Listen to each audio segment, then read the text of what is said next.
สบายดีทุกคนมื้อนี้เราก็สิได้ออกเรือนไปเที่ยวข้างนอกเนาะทุกคนก็เป็นมื้อหนึ่งที่มื้อพักมื้อผ่อนเนาะคนบ่เคยออกบ้านออกเรือนออกไปก็ทั้งรถติดทั้งฝนตกทุกคนเอ้ยเนาะก็แม่นข้อยนี่แหละ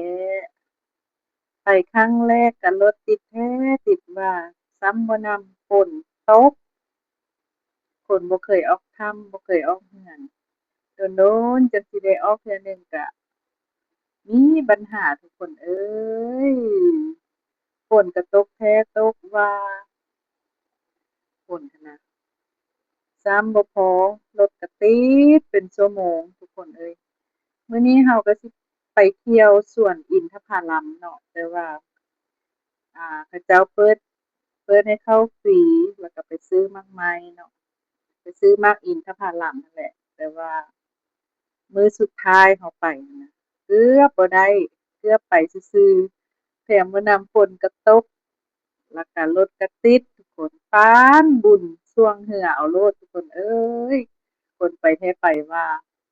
ไปเกือบบ่ทันอันซื้อมั่งไหมเกือบหมดก่อน3 โมงพอดีเราได้ไปซื้อไว้กลับคืนมาไปเลาะกลับคืนมา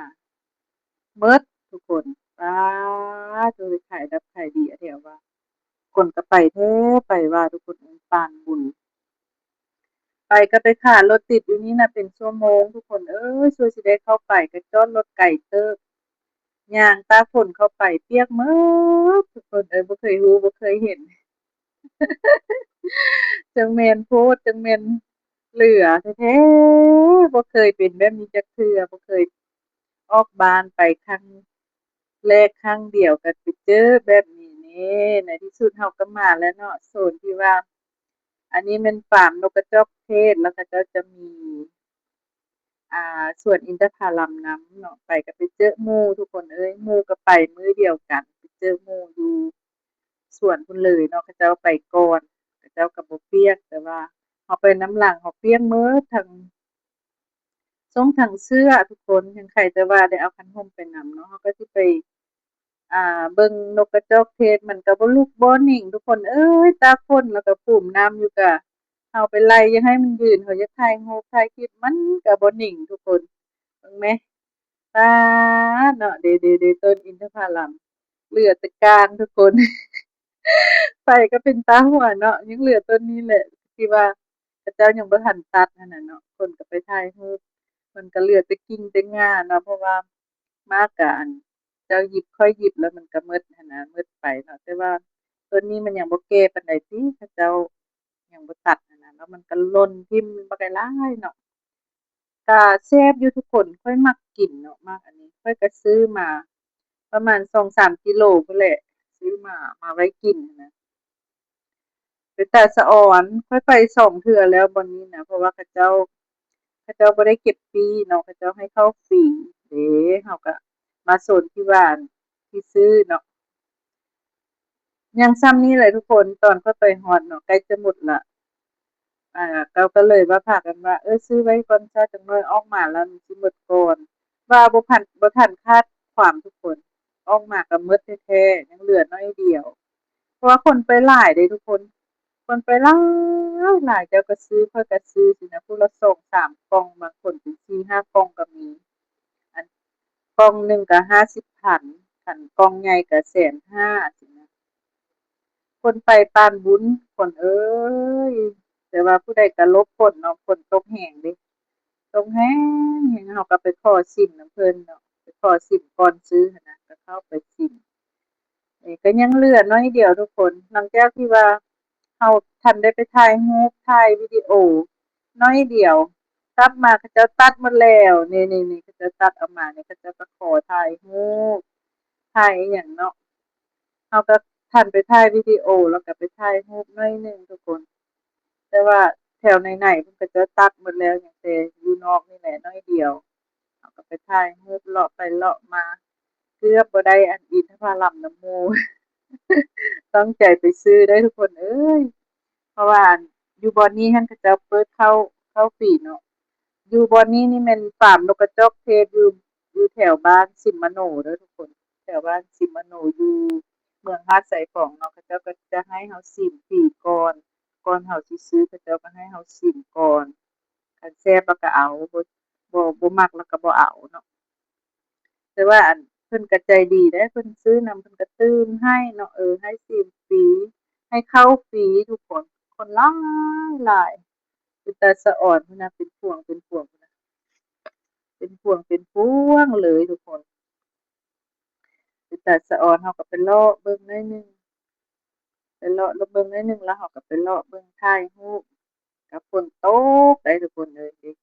ตกแห้งแท้แห้งว่าหลังจากที่ซื้อแล้วเขาก็มาลบฝนหน่อยหนึ่งเนาะลบฝนท่าให้ฝนเสาฝนเสาก็มาซื้อแฮมเบอร์กอกแฮมเบอร์เกอร์เวทเป็นฟอกเป็นไฟรายแฮมเบอร์เกอร์ก็เป็นแฮมเบอร์เกอร์อันซีนนกกระจอกเทศเลยทุกคนแซ่บแซ่บ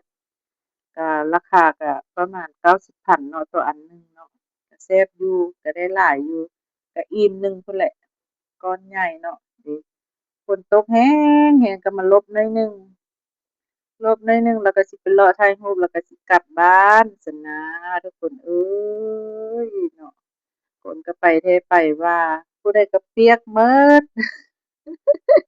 ผู้ใดก็เปียกหมดเลยทุกคนเอ้ยโอ๊ยพิลึกพิโลเนาะเปียกหมดเลย